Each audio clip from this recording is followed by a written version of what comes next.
El adelgazamiento de la monarquía del príncipe Charles no implicará transformar el Palacio de Buckingham en un lugar sofocante lleno de oficina, dijo la historiadora real Marlene Koenig a express.co.uk.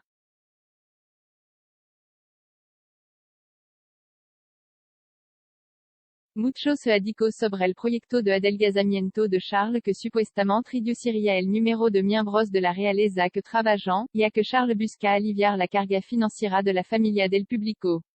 También se ha sugerido que muchas de las residencias reales de todo el país pueden estar en la línea de fuego.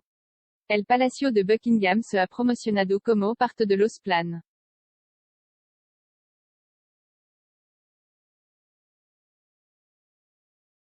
Los informes han sugerido que la residencia podría abrirse al público en más días del año cuando Carlos asuma el trono.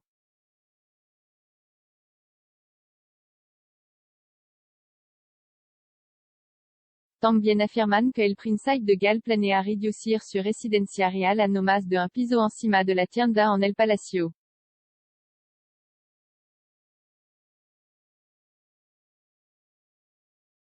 Sin embargo, Marlene Koenig, una historiadora real, ha minimizado los informes, sugiriendo que el proceso de adelgazamiento que rodea al Palacio de Buckingham no será tan drástico como muchos afirman.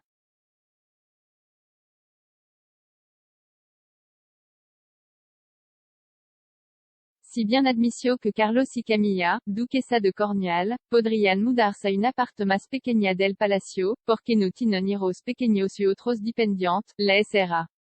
Koenig insistió en que la realeza no jugaría seriamente con su configuración general.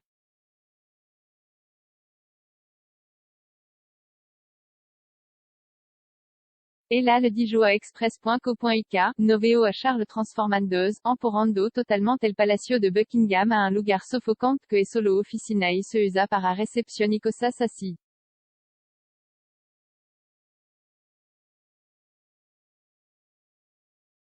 Et un hogar. Et donc creció.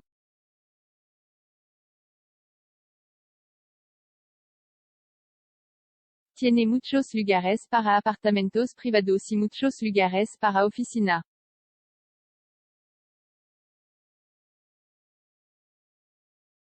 Señaló la atracción del Palacio de Buckingham como un lugar para que el público averigue si el monarca está en casa o número.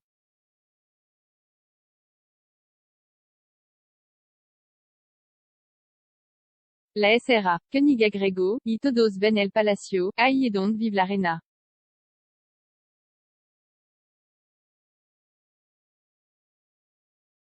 Pas ahí piensas, oh, el estándar ha subido, así que ella no está en casa, está en Windsor, cosas así.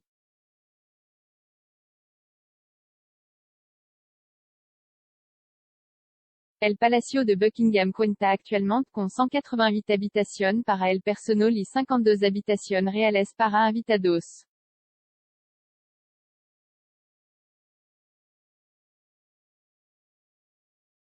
Sobre la reducción de su tamaño, un amigo de Charles le dijo el mes pasado al Mail on Sunday, a pesar de lo que todos piensan de que no quiere vivir allí, seguramente tendrá alojamiento allí.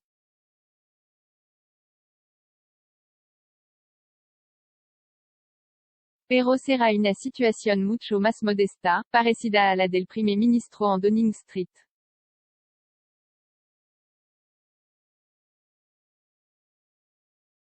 La publicación también informó que que otros planes incluyen la transformación de Balmoral, una de la escapada favorita de Charles, en un museo.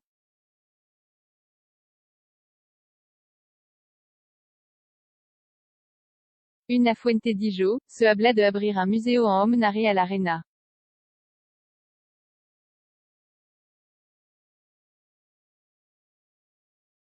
La especulación también ha rodeado otras residencias reales.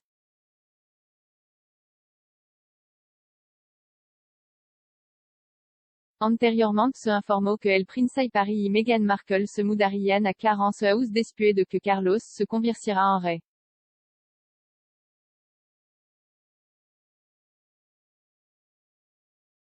Sin embargo, con su tumultuosa consecuencias de la familia real, se cree que este ya no será el caso.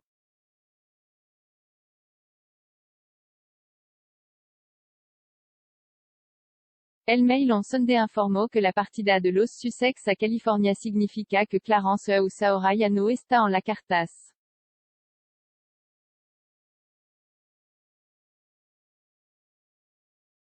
Decía, ahora es más probable que se garde para el Príncipe George, la princesa Charlotte o el Príncipe Louis.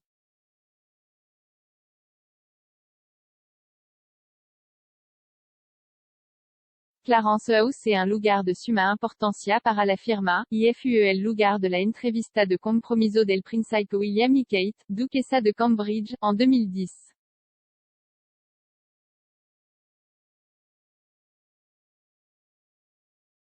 Sin embargo, el informe destacó que la decoración antiquada de la propiedad puede desviar a los miembros de la realeza más joven.